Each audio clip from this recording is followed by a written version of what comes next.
로마서는 사도 바울이 로마 교회에 쓴 편지입니다. 사도 바울이 이 편지를 언제 썼을까요? 사도 바울이 3차 전도 여행 중에 고린도에서 3달간 머물렀는데 그 기간 동안에 로마서를 쓴 것으로 그렇게 보고 있습니다. 로마서 16장 1절에 보면 바울이 고린도 동쪽에 있는 갱그리아라고 하는 항구가 있는데 거기 갱그리아 교회의 여자 집사인 베베를 로마 교회에 소개하고 추천하는 내용이 있습니다. 로마서 16장 1절 말씀에 보면 내가 갱그리아 교회 일꾼으로 있는 우리 자매 베베를 너희에게 추천하노니, 이로보건대 사도 바울이 고린도에서 로마 교회를 향해 편지를 쓰게 된 것입니다. 그리고 갱그리아 교회의 집사인 베베가 그 사도 바울의 서신을 들고 직접 로마 교회로 찾아가게 된 것이죠. 그래서 사도 바울은 베베를 잘 환영해 줄 것을 그렇게 추천하고 권면하고 있는 것입니다. 바울 서신에 나오는 교회들은 다 바울이 직접 전도하고 또 제자들을 양육한 교회입니다. 그런데 로마 교회는 사도 바울이 한 번도 가보지 않은 그런 교회이죠. 그래서 한 번도 만나보지도 못하고 본 적도 없는 교회에 편지를 쓴 목적은 여러 가지가 있지만 그 중에 가장 큰 목적은 로마 교회에 도움을 얻고자 하는 것이 그 사도 바울의 편지의 목적이었습니다. 지도 한번 보시면 지도 한번 띄워주세요. 네, 잘 보이시죠? 네, 여기 이제 지중해 중심으로 사도 바울이 이 일대를 전도를 했습니다. 여기가 이제 예루살렘이고 요 위가 안디옥 교회죠. 안디옥 교회에서 사도 바울이 파송을 받아서 여기 이 섬이 구브로 섬입니다. 구브로와 여기 갈라디아 지역을 1차 전도 여행을 했고 그 다음에 2차 전도 여행 때는 이 소아시아 지역에 복음을 전하려고 노력을 했지만 성령님이 계속 이 끝으로 몰고 가신 거예요. 그래서 여기서 드로아라고 하는 지역에서 꿈을 꾸게 되는데 마케도니아 사람이 이리로 건너와서 우리를 도우라. 그래서 2차 전도 여행 때 처음으로 복음이 아시아 대륙을 넘어서 유럽 땅으로 들어가게 됩니다. 사도 바울이 빌립보, 데살로니가 이 지역을 전도하고 2차 전도 여행을 마치고 3차 전도 여행 때는 다시 이쪽으로 와서 복음을 전하고 에베소까지 들렸다가 다시 돌아서 이제 3차 전도 여행을 마치게 됩니다. 그래서 사도 바울은 이 지중해 동쪽 지역을 3차에 걸쳐서 전도를 한 다음에 사도 바울의 목적은 이 서바나, 당시 여기가 땅끝으로 알고 있었어요. 우리는 지금 과학이 발달해서 지구가 둥글다는 것을 알지만 당시 사람들은 서바나 지역이 저기가 땅끝으로 알고 있습니다. 지금의 저곳은 스페인입니다.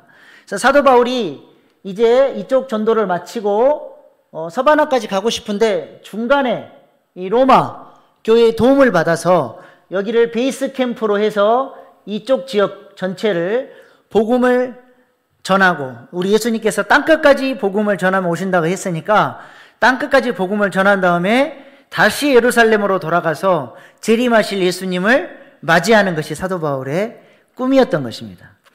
그래서 로마 교회에 편지를 써서 이 사도 바울의 선교 계획을 밝히고 로마 교회의 후원을 받아서 땅끝까지 복음 전하는 일에 내가 로마 교회와 함께 동역하고 싶다. 그런 마음으로 편지를 쓰게 된 것입니다. 그런데 문제는 로마 교회는 사도 바울이 한 번도 가서 복음을 전해본 곳이 아니기 때문에 사도 바울이 자신을 소개하고 자신이 소유하고 있는 이 복음, 이것을 체계적으로 논리적으로 로마 교회에 자세히 가르쳐줘야 할 그런 마음의 부담을 느끼게 된 것이죠. 그래서 고린도에 있는 동안에 3개월 동안 머물면서 체계적으로 로마서를 잘 작성을 해서 로마 교회에 편지로 보내게 된 것입니다. 여기에 로마서의 중요성이 있는 거예요.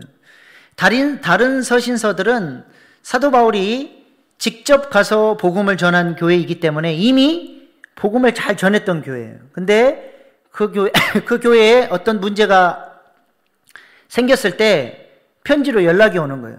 교회 안에 이런 문제가 있는데 사도 바울 선생님 어떻게 해결해야 됩니까? 하면 내가 너희에게 전에 이렇게 복음을 가르쳐 주지 않았냐. 이렇게 교회가 가야 한다 하면서 답장을 보내는 형식으로 서신서가 작성이 된 거예요. 그러다 보니까 사도 바울의 복음이 서신서 안에 담겨 있긴 하지만 총체적으로 종합적으로 들어간 것은 아니고 좀 단편적으로 실릴 수밖에 없었던 그런 한계가 있고, 사도 바울이 계속해서 움직이면서 서신서를 써야 했고, 뭐 지금처럼 무슨 컴퓨터를 쓴다거나 종이에 쓰는 게 아니라 파피루스에 이렇게 써서 보내야 되다 보니까 그래서 서신서들이 좀 짧습니다. 다른 서신서들은. 그러나 로마서는 사도 바울이 고린도에서 좀 안정적으로 긴 시간 있으면서 이 자신의 신학 사상을 잘 정리를 해서 한 번도 로마 교회에 복음을 전해보지 못했기 때문에 그들에게 체계적으로 복음을 전하려고 했던 것이죠. 그래서 로마서가 굉장히 중요한 책입니다. 다른 서신서도 물론 중요한 책이지만 로마서는 서신서 중에 최고봉, 꽃이에요. 사도 바울의 모든 신학 사상이 잘 담겨 있는 책입니다. 그래서 여러분이 가지고 계시는 교재 6페이지를 한번 보시길 바랍니다. 6페이지 보시면 7번 로마서에 대한 애찬 한번 보시기 바랍니다. 책 없으신 분들 손 드시면 우리 교육자들 갖다 드리겠습니다. 종교개혁자 루터는 로마서에 대해서 이렇게 평가를 합니다. 로마서는 신약 성경의 핵심 부분이며 가장 분명한 복음이다. 그리고 그리스도인이 누구나 한 말씀 한 말씀을 외워서 알 뿐 아니라 매일 그것을 통해 영혼의 양식과 같이 교제해야 할 가치가 있는 책이다. 루터는 이 로마서를 통해서 믿음으로 구원받는다라고 하는 진리를 깨닫게 되고 예수님을 은혜로 영접하는 영광을 경험하게 됩니다. 그리고 나서 보니까 로마 카톨릭에서 은혜로 구원받는 것이 아니라 행위로 올바른 삶으로 구원받는다고 가르치는 이 로마 교회의 가르침이 잘못됐다는 것을 비판하면서 종교개혁을 일으키게 됩니다. 당시 로마 카톨릭 교회는 베드로 성당을 지면서 돈이 부족해지자 교황이 면죄부를 팔기 시작했습니다. 너희가 사랑하는 가족들이 예수님을 알지 못하고 죽었다. 부모님, 형제, 그들을 구원할 수 있는 방법은 면죄부를 사면 된다. 그때 당시에 면죄부의 가격은 일반 평민들이 몇 달 동안 수고해서 벌어야 할 만큼 큰 돈이었습니다. 그 돈을 헌금하면 천국으로 죽은 영혼이 옮겨가게 된다라고 하는 교리를 통해서 사람들을 잘못 가르치고 있었던 것이죠. 그래서 마틴 루터는 면죄부를 통해서 구원받는 것이 아니라 예수 그리스도를 통해서 은혜로 말미암아 구원받는다고 하는 사실을 강조한 것입니다. 사실 우리가 천주교가 전 세계적으로 굉장한 힘을 갖고 있고 정치적인 능력이 있기 때문에 기독교에서 함부로 천주교를 이단이라고 말을 못하지만 사실 천주교는 2단 중에 2단입니다. 99단이라고 할 수 있어요. 2단을 넘어서서 99단입니다. 가장 황당한 교리는 바로 성자 교리입니다. 천주교에서 중요한 인물이 돌아가시면 천주교에서는 이분을 성자로 인정할 것이냐 말 것이냐, 이것이 굉장히 중요한 이슈가 됩니다. 이 사람을 성자로 인정하는 순간 이 사람은 이제 많은 성도들의 기도의 대상이 됩니다. 성자는 자신을 구원할 수 있는 덕이, 자신을 구원할 수 있는 그 은혜가 이미 충분하고 그것이 흘러넘쳐서 다른 사람이 자기에게 기도하면 그 은혜의 덕을 나눠줄 수 있는 그런 존재가 바로 성자예요. 그러다 보니까 예수 그리스도의 은혜가 아니고서도 다른 구원의 길을 말하고 있는 것입니다. 우리가 분별을 잘 해야 합니다. 그래서 루터가 종교개혁을 통해서 오직 말씀, 오직 은혜를 강조한 것입니다. 그 다음에 우리 장로교 교회의 아버지라고 할 수 있는 칼빈은 로마서에 대해서 뭐라고 합니까? 성경은 로마서에 비춰볼 때 비로소 완전히 이해할 수 있다. 로마서를 제대로 공부하면 성경을 볼 수 있는 눈이 열린다라는 것입니다. 이번 한 주간 로마서 말씀 사경회를 통해 생명의 말씀인 성경이 열려지는 놀라운 은혜가 우리 가운데 있기를 소망합니다. 그 다음에 루터의 동역자요 종교개혁자였던 멜랑이토는 로마서에 대해서 이러한 찬사를 보냈습니다. 로마서는 사도 바울의 신학적인 종합이며 기독교 교의의 요약이다. 사도 바울의 신학 사상이 온전히 로마서에 담겨 있고 기독교 교리의 모든 교리가 로마서 안에 잘 담겨 있다는 것이죠. 그래서 우리가 로마서만 제대로 공부해도 기독교 교리를 전체적으로 다 살펴볼 수가 있는 것입니다. 영국 대형 박물관 관장이었던 필립은 세 개를 다 준다 해도 대형 박물관은 바꿀 수 없다. 그러나 만일 사도 바울이 친필로 쓴 로마서 한 장만이라도 있다면 이 박물관과 바꾸겠다. 그렇게 얘기를 했습니다. 지금 우리 성경은 다 사본들이죠. 진짜로 사도 바울이 더디오라고 하는 사람을 통해서 대피를 했는데 그 원본을 얻을 수 있다고 한다면 이 세상 모든 것을 다 팔아서라도 그것을 얻고자 할 만큼 그렇게 로마서는 가치 있는 책이라고 하는 것을 강조하는 것입니다. 이 외에도 로마서를 통해서 인생이 달라지고 교회의 역사의 물줄기가 달라진 사건들이 많이 있습니다. 어거스틴이 로마서를 통해서 회심하게 되었고 그가 교회사의 중요한 인물로 쓰임받게 되었습니다.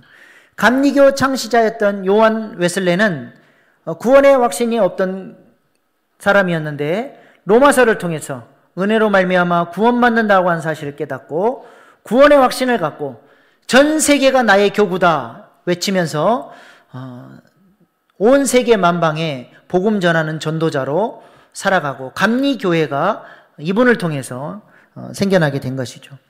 또 20세기에 들어와서는 스위스의 위대한 신학자 칼 바르트라고 하는 사람, 이 사람은 자유주의 신학에 깊이 심취되어 있었던 사람입니다. 우리는 성경을 뭐라고 얘기하죠? 성경은 하나님의 말씀이다 그러잖아요. 근데 자유주의 신학자들은 성경을 뭐라고 말하냐면 성경이라고도 안 해요. 성서는 하나님의 말씀도 있다.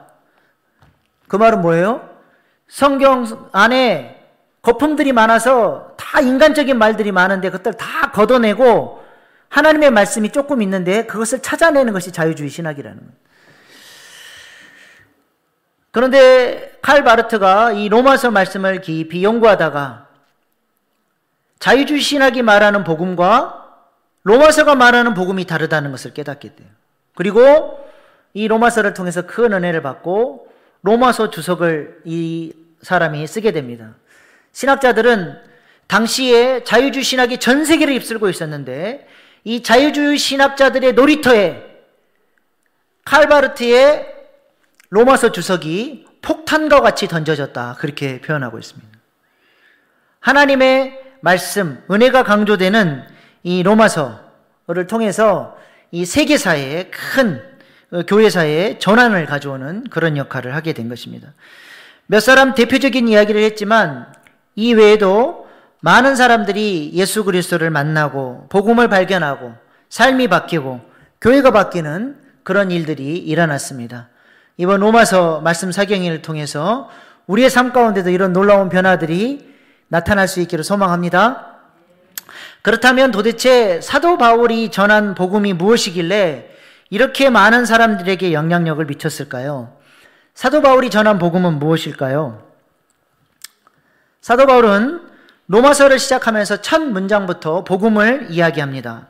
로마서 1장 1절 말씀입니다. 예수 그리스도의 종 바울은 사도로 부르심을 받아 하나님의 복음을 위하여 택정함을 입었으니, 자기가 복음 때문에 사도로 부름을 받았고 하나님의 종으로서 이 복음을 위해서 일한다 이야기를 합니다. 그리고 바로 이어서 2절부터 복음이 무엇인지를 말씀을 합니다. 2절로 4절 말씀입니다. 이 복음은 하나님이 선지자들을 통하여 그의 아들에 관하여 성경이 미리 약속하신 것이라. 그의 아들에 관하여 말하면 육신으로는 다윗의 혈통에서 나셨고 성결의 영으로는 죽은 자들 가운데서 부활하사 능력으로 하나님의 아들로 선포되셨으니 곧 우리 주 예수 그리스도시니라. 이 복음은 2절에 이 복음은 하고 이 복음을 수식하는 여러 문장들이 있어요. 그것을 가로하고 4절에 하나님의 아들로 선포되셨으니까지가 이 복음을 수식하는 문장들인데 그것을 가로를 치면 이 복음은 그 다음 뭐예요?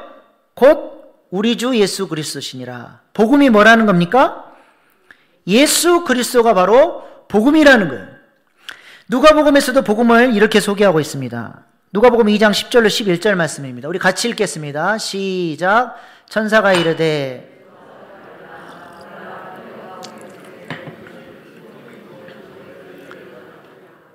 오늘 다윗의 동네에 너희를 위하여 구주가 나셨으니 곧 그리스도 주시니라.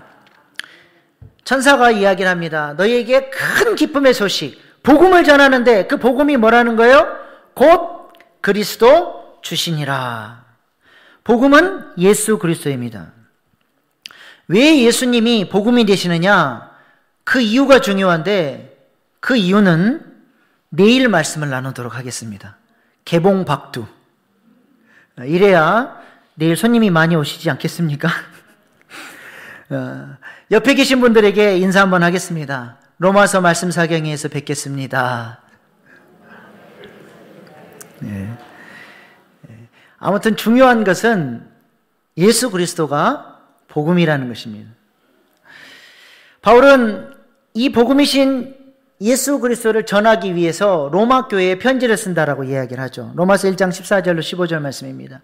헬라인이나 야만이나 지혜 있는 자나 어리석은 자에게 다 내가 빚진 자라. 그러므로 난 할 수 있는 대로 로마에 있는 너희에게도 복음 전하기를 원하노라. 그 놀라우신 복음을 통해서 내가 은혜를 받았는데 그 사도 바울의 마음속에는 빚진 자의 마음이 있는 거예요. 내가 이렇게 큰 은혜를 받았는데 가만히 있을 수 없다. 그래서 로마 교회에게도 내가 너희에게 복음이신 예수 그리스도를 전하겠다라고 이야기를 하는 것입니다. 예수님이 복음이니까 그렇다면 마태의 복음은 무슨 뜻입니까? 복음이 예수님이니까.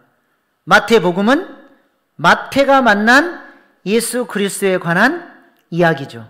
마가복음은요, 마가가 만난 예수 그리스도에 관한 이야기입니다. 제가 언젠가 한번 성경 공부를 하다가 이 복음을 얘기를 가르쳐 줬더니 어떤 안수 집사님께서 아 그렇구나 하시면서 목사님 마태가 사람인 줄 처음 알았습니다. 그러신 분이 계시더라고요. 로마서는 뭡니까? 바울이 만난 예수 그리스도에 관한 글이 바로 로마서예요. 그래서 로마서 16장 25절에 사도 바울이 나의 복음이라고 얘기합니다. 내가 만난 예수 그리스도를 너희에게 전했다 그 말이죠. 이번 로마서 말씀 사경회를 통해 바울이 만난 예수 그리스도를 우리가 공부할 텐데 바울의 복음, 목사님의 복음이 아니라 나의 복음으로 만날 수 있기를 간절히 소망합니다. 복음은 문자 그대로 기쁜 소식이에요. 예수님을 만나면 인생이 달라져야 하는 것입니다. 죄와 사망의 문제가 해결이 되고 기쁘고 감격스러운 일들이 생겨나는 것입니다. 예전에는 어둠 속에서 슬픔과 저주 가운데 살았다고 한다면 이제는 빛의 나라로, 생명의 나라로, 하나님 나라로 옮겨져서 하나님의 사랑의 통치를 받는 전혀 새로운 차원의 삶이 시작되어야 하는 것이죠. 그것이 복음을 나의 복음으로, 예수님을 나의 복음으로 만나는 것입니다. 그래서 로마서를 통해서 삶이 달라지고 인생이 달라졌던 많은 믿음의 조상들처럼 우리의 삶에도 새로운 변화들이 나타날 수 있기를 간절히 바랍니다. 사도 바울은 로마서 8장에서 정말로 복음 때문에 기뻐하고 감격하고 하나님을 뭐라고 불러요? 아빠, 아버지라고 불러요. 하나님을 너무 가깝게 나를 사랑하시되 그 어떤 것도 아버지의 사랑에서 끊을 수 없다. 아빠, 아버지라고 고백하면서 하나님과의 관계 속에서 누리는 기쁨과 감격을 노래합니다. 이 사도 바울이 누리는 이 기쁨과 감격이 우리 것이 되어야 할 줄로 믿습니다. 하나님께서 가나안 땅을 정복해 들어가는 이스라엘 백성들을 향해서 이렇게 말씀하셨어요. 너희가 이제부터는 단 한 번도 걸어보지 못했던, 단 한 번도 살아보지 못했던 인생을 살게 될 것이다. 우리가 로마서를 통해서 이렇게 새로운 차원의 삶이 열려야 할 줄로 믿습니다. 이전에 단 한 번도 그렇게 살아본 적이 없는, 단 한 번도 예수 그리스도를 나의 복음으로 만나본 적이 없는, 예수님 때문에 그렇게 기뻐하고 감격해 본 적이 없는 새로운 차원의 삶이 우리의 삶 가운데 열려지기를 간절히 축복합니다. 우리 로마서 말씀 상행을 통해서 이 은혜가 우리 가운데 충만하게 나타날 수 있기를 바랍니다. 이 편지의 수신자인 로마 교회는 언제 설립된 교회입니까? 사도행전 2장 10절에 보면 오순절날 세계 곳곳에 흩어져 있었던 디아스포라 유대인들이 오순절을 지키기 위해 예루살렘으로 모여듭니다. 이때에 사도행전 2장 10절에 보면 로마로부터 온 나그네들, 곧 유대인들이 오순절에 예루살렘에 오게 된 것이죠. 그리고 그들이 오순절날 베드로의 설교를 듣고 회개하고 회심하고 예수 그리스도를 구주로 영접하게 됩니다.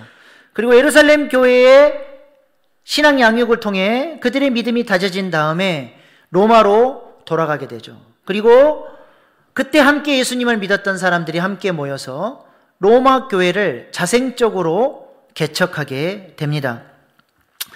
그런데 문제는 예수님을 구주로 영접한 유대인들이 로마로 돌아가서 주변 유대인들에게 예수 그리스도, 예수님이 메시아다, 예수가 그리스도라고 하는 복음을 전했더니 전통 유대교 유대인들이 반발하기 시작했습니다. 어찌 예수가 메시아가 될 수 있느냐? 그 사람은 십자가에 달려 저주받아 죽은 존재다. 그러면서 예수님을 구주로 영접한 그리스도인들과 유대교 그리스도인들 사이에 다툼이 일어나게 됐어요. 유대교 그리스도인들은 굉장히 과격합니다. 그들의 유대교 교리에서 벗어난 잘못된 가르침을 보면 심지어는 그 사람들을 죽이려고까지 하죠. 나중에 보면 사도 바울을 쫓아다니면서 계속해서 죽이려고 했던 사람들이 바로 이 유대교 유대인들이에요. 암살당까지 조직을 해서 로마 군사들이 사도 바울을 보호해 주지 않았다고 한다면 어쩌면 그들의 손에 사도 바울은 암살당했을지도 모릅니다. 그럴 정도로 과격한 사람들인데 이 유대인 중에 복음을 받아들인 사람들과 얼마나 치열하게 싸웠던지 로마 사회에 큰 문제가 될 만큼 그런 소동이 일어나게 됩니다. 그래서 로마 역사가 수에토니우스에 따르면 당시 로마에 거주하는 유대인들 사이에 소요가 일어나서 자칫 그대로 방치했다가는 로마 전체의 공공질서와 안녕을 이어갈 수 있는 가능성이 있었다라고 기록을 하고 있습니다. 그래서 이 문제가 로마 황제에게까지 귀에 들어가게 되고 결국 로마 황제가 극단적인 처방을 내립니다. 로마 안에 있는 모든 유대인들을 다 추방한다. 다시는 로마 땅에 발을 붙이지 못할 것이다. 49년에 글라우디오 황제가 유대인 추방령을 내리게 됩니다. 사도행전 18장 2절에 보면 이 사건이 기록되어 있습니다. 아굴라라는 본도에서 난 유대인 한 사람을 만나니 글라우디오가 바로 로마 황제를 말해요. 모든 유대인을 명하여 로마에서 떠나라 한 고로 그가 그 안에 브루스길라와 함께 이달리아로부터 새로 온지라 바울이 그들에게 가매. 이때 추방됐던 그리스도인 유대인 부부가 바로 그 유명한 브루스길라와 아굴라입니다. 유대인들이 다 추방되고 나니까 로마 교회에 큰 문제가 발생하게 됩니다.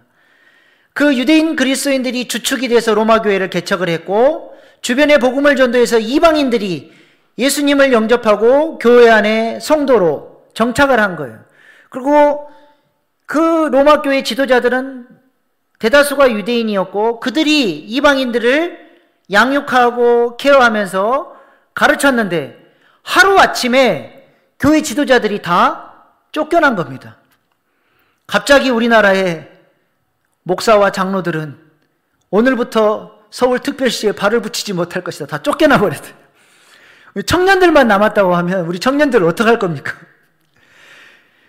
이방인 그리스도인들은 이제 두 가지 선택권이 있는 거예요. 교회 지도자들이 다시 돌아올 때까지 교회 문을 닫고 기다린다.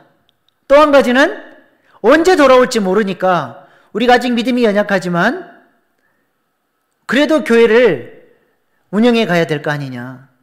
그래서 그래도 이 중에 당신이 제일 뛰어나니까 당신이 설교하고, 당신 찬양 잘하니까 당신이 찬양 인도하고, 당신 회계 잘 보니까 재정부 맡고, 당신 아이들 좋아하니까 교사도 맡으십시오 하면서 이방인들끼리 교회를 꾸려나갈 것이냐.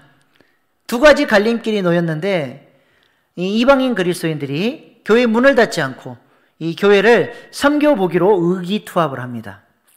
근데 하나님께서 은혜를 주셔서 이 이방인들이 주축이 돼서 로마 교회를 이끌어가는데 부흥을 주세요. 그래서 로마서 16장에 보면 그 목장의 소그룹의 목자들의 이름, 교회 리더들의 이름이 나오는데 과반수 이상이 이방인들의 이름입니다. 예전에는 로마 교회가 유대인 중심의 교회였다고 한다면 이제는 이방인들이 리더로 많이 일어난 그런 교회가 된 것이죠. 1년이 지나고 2년이 지나도 쫓겨났던 유대인들은 돌아올 수가 없습니다. 무려 5년의 시간이 흐른 다음에 유대인들은 다시 돌아올 수 있게 됐습니다. 그 5년 동안이나 이방인 그리스도인들이 로마 교회를 잘 이끌었고 교회 지도자들로 이제 성장을 한 거예요. 글라우디오 황제가 5년 뒤에 54년에 죽게 됩니다. 그리고 그 다음 황제인 네로 황제가 즉위하게 되죠. 네로 황제라 그러니까 좀 이미지가 안 좋긴 하지만 이 사람이 그래도 초창기에는 정치를 잘했습니다. 그리고 글라우디오 황제가 유대인 추방령을 내렸던 것을 해제시켜 줌으로써 유대인들이 다시 로마로 들어올 수 있도록 길을 열어준 장본인이 네로 황제예요. 나중에는 그 그리스도인들을 핍박을 하기는 하지만 그래도 로마로 들어올 수 있도록 길을 열어준 사람입니다. 5년 만에 교회로 돌아왔으니 얼마나 반가웠겠습니까? 예전에 그 함께 신앙생활했던 그 교우들이 다시 만나서 얼싸안고 잘 지냈냐고 그렇게 반갑고 우리가 없는 동안에 교회를 잘 이끌어줘서 감사하다고 그렇게 인사를 하고 반가웠겠죠. 그러나 문제는 그 반가움도 오래가지 못했습니다. 유대인들이 와서 보니까 교회가 엉망진창인 거예요. 이거는 교회 질서도 없고 전통도 없고, 유대인들은 그리스도인임에도 불구하고 어릴 때부터 유대교회에서 받았던 신앙 교육을 철저하게 준수하며 살아가는 것을 아주 몸에 인이 박히도록 배웠기 때문에 그리스도인이 되고 나서도 그들은 할례를 중요시 여겼고, 그래서 예수 믿는 사람들에게도 할례를 받으라고 그렇게 권하는 사람들이었습니다. 그리고 또 절기, 유대인 절기를 아주 잘 지켰어요. 또한 음식도 구별해서 레위기 11장에 부정한 음식과 정한 음식을 구별해서 먹으면서 특별히 육식을 거절했습니다. 고기를 싫어해서가 거절한 게 아니라 자신들의 신앙 양심을 지키기 위해서 고기를 안 먹어요. 여러분, 신앙 양심 때문에 고기 안 먹고 살 수 있어요? 대단한 열심입니다. 그들이 왜 안 먹냐면 당시 나오는 육식은 전부 다 이방 제단에 바쳐졌다가 시장에 나온 고기이기 때문에 이것은 부정한 것이다 그래서 안 먹었던 거예요. 그런데 와서 보니까 이방인들이 지도자가 되니까 이런 모든 율법의 테두리들이 다 없어져 버린 거예요. 할례도 안 받은 것들이 교회 지도자라고 앉아있고, 고기는 서슴치 않고 먹고, 이걸 보니까 막 속이 터지는 거죠. 그래서 눈에 보이는 대로 지적하기 시작합니다. 너희들 이렇게 신앙생활하면 안 된다. 이거는 부정한 것이다. 왜 유대교의 율법의 말씀을 안 지키냐? 근데 이방인들은 답답한 거예요. 우리가 유대인도 아니고 왜 우리가 율법을 지켜야 되냐? 예수님께서 십자가에서 우리를 구원하셨고 이미 구약의 율법을 이미 주님께서 해방시켜 주셨는데 우리가 왜 할례를 받아야 되며 왜 우리가 유대인 절기를 지켜야 되고 왜 우리가 고기를 못 먹냐? 예수님이 내 마음속에 주인으로 계시는데 그거 고기 먹는다고 그게 문제가 되냐? 말이 안 통하는 거예요.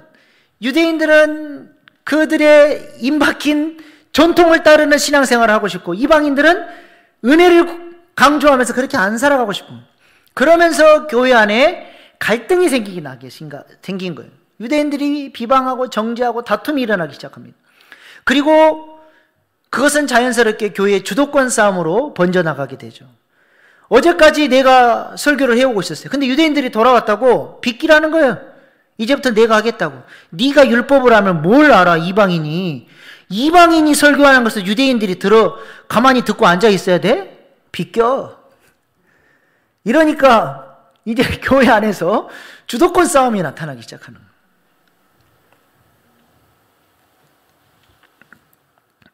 이러한 모습이 로마서 16장에 보여집니다. 로마서 16장에 보면 소그룹의 명단들이 이렇게 쭉 나오는데 우리는 이름만 보면 금방 알 수 있잖아요. 히브리어 헬라어는 잘 모르지만 우리 동아시아 쪽은 잘 알잖아요. 이찌로 어느 나라 사람이에요? 일본 사람. 양양, 철수, 한국 사람. 이름만 들어도 또 대충 직업도 알아요. 돌쇠. 종이에요. 우리 문화권에서 그래서 잘 알잖아요. 로마서 16장도 마찬가지예요. 히브리어 헬라어를 잘 아는 문화권의 사람들은 보면 딱 보여요. 뭐가 보여요? 유대인들은 유대인들끼리, 이방인 니들은 우리 안에 못 들어와. 이방인들은 이방인끼리, 종들은 종들끼리, 자유인은 자유인들끼리, 끼리끼리 교회가 쫙쫙 다 갈라져 있는 거예요. 이런 로마 교회에 사도 바울이 편지를 쓴 겁니다. 내가 선교해야 되는데 도와달라고. 근데 문제는 뭐예요? 선교를 위해서 로마 교회가 일치된 마음으로 하나님 나라를 위해서 한 방향으로 뛰어야 되는데 교회가 갈라져 있으니 사도 바울을 도와줄 수가 없는 겁니다. 사도 바울이 로마 교회의 소식을 듣고 내가 보니까 너희들은 도의 초보에 머물러 있다. 다시 복음을 듣고 복음 안에서 신앙이 성장해서 하나님께서 기뻐 받으시는 거룩한 산제사로 드려져야 된다. 그리고 아버지의 사랑을 품고 서로 사랑하고 아끼고 심지어는 원수까지도 용납할 수 있는 그런 교회가 되어서 세계 열방을 위해서 쓰임받는 교회, 주님이 찾으시는 교회, 하나님께서 원하시는 바로 그 교회로 너희가 세워져야 할 것이다라고 사도 바울이 로마서를 통해서 전하고 있는 것입니다. 그 내용이 로마서에 구구절절 나오는 것이죠. 여러분 교재 11페이지 보시기 바랍니다.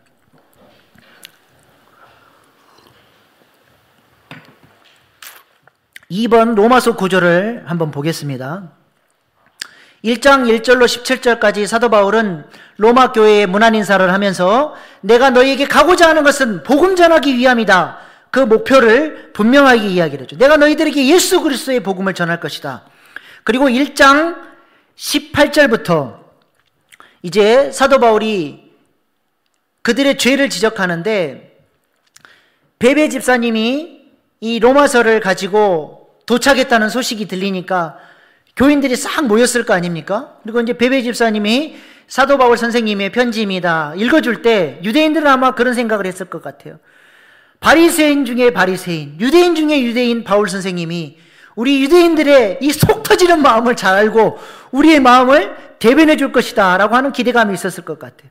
이방인들은 어땠을까요? 사도 바울 선생님이 유대인이긴 하지만 그는 이방인의 사도로서 이방인을 위해서 사역했다.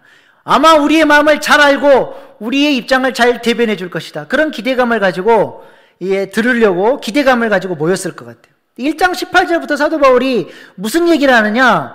이방인들의 죄를 지적합니다. 유대인들이 그 얘기를 들을 때 아주 그냥 기분이 좋았을 거예요.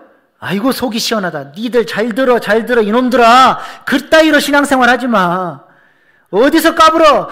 이제 이런 마음이 딱 들었을 텐데 사도 바울이 1장 18절부터 마지막 절까지 잠깐 이방인의 죄를 다룬 다음에 2장부터는 유대인들을 그냥 그들의 죄를 지적하면서 혼을 내는 거예요. 2장 1절 말씀 보겠습니다. 그러므로 남을 판단하는 사람아, 누구를 막론하고 내가 핑계하지 못할 것은 남을 판단하는 것으로 내가 너를 정죄함이니 판단은 내가 같은 일을 행함이니라. 판단하는 사람들이 누구예요?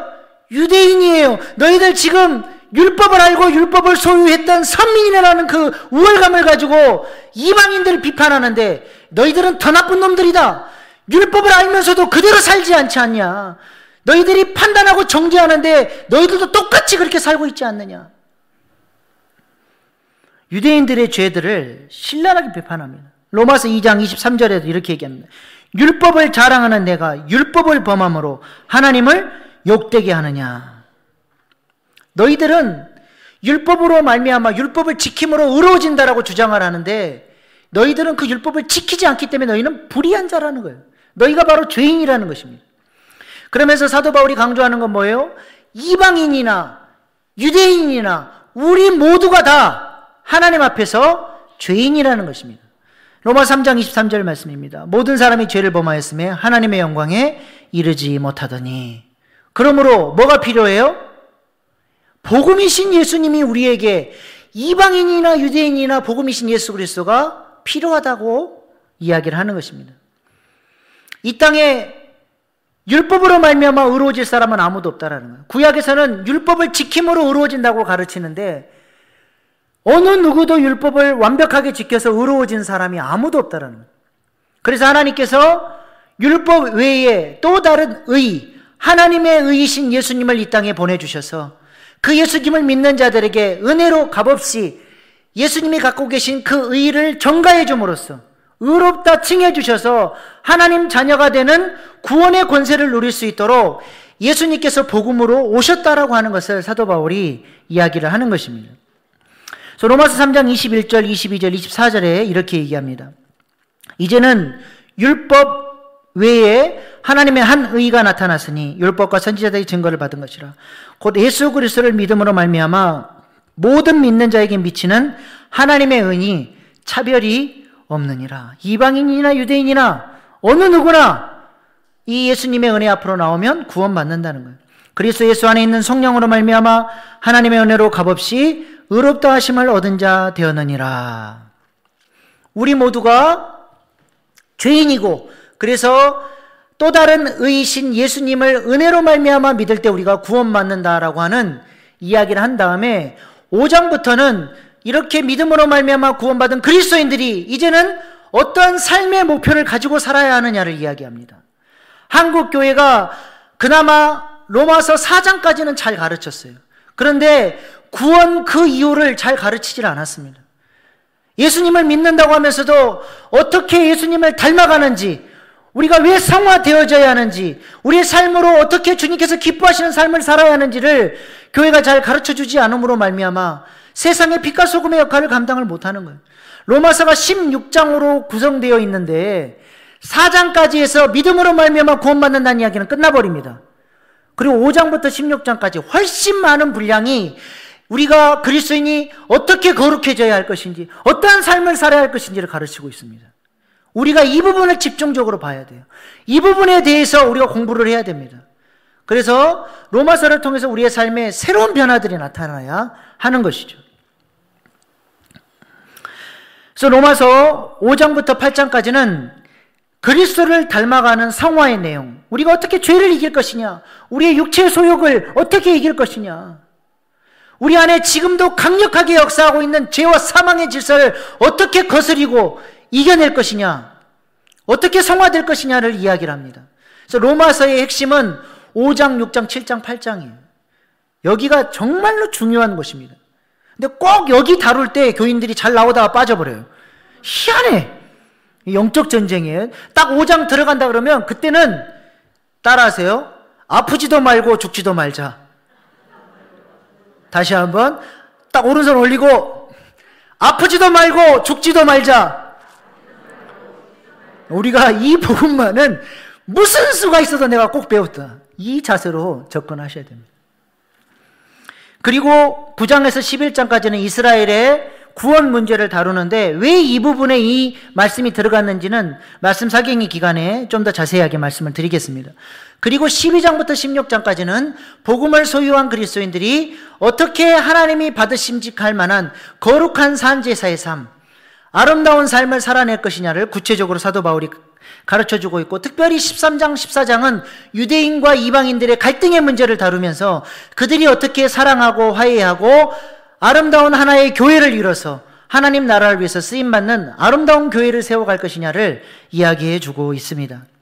이렇게 로마서는 죄와 구원의 문제, 성화와 삶의 문제를 종합적으로 다뤄줌으로써 신자들이 로마서를 통해서 균형 잡힌 신앙인으로 자라갈 수 있도록 도와주는 굉장히 중요한 책입니다.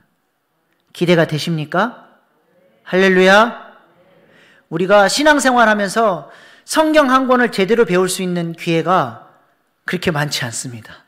짧은 기간에 한 권의 성경을 배울 때 오는 감동이 있고 하나님의 능력이 있습니다. 하나님의 말씀을 꿀과 꿀송이보다 더 달게 여기면서 그렇게 사모하면서 성경을 공부하는 것이 신앙생활의 참된 기쁨인 줄로 믿습니다. 그래서 이번에 한 주간, 이 고난주간에 딱 결단하시고 작정하셔서 로마서 말씀을 잘 배울 수 있기를 소망합니다. 하나님의 말씀 안에는 뭐가 있어요? 창조의 능력이 있어요. 하나님의 말씀이 선포되어지면 저녁이 가고 아침이 오니 하나님 보시기에 좋았더라. 하나님의 말씀이 선포되어지면 우리 안에 있는 죄와 어둠의 문제들이 자꾸 사라지고 하나님의 영광의 빛, 복음의 빛이 비춰지면서 하나님 보시기에 좋았더라의 창조의 역사가 우리의 삶 가운데 새롭게 나타나는 것입니다. 우리가 이번 한 주간 하나님의 말씀 앞에 진지하게 겸손하게 설 수 있기를 소망합니다. 그리할 때 우리의 삶 가운데 하나님께서 놀라운 창조의 역사로 함께 해 주시리라 믿습니다. 기도하시겠습니다.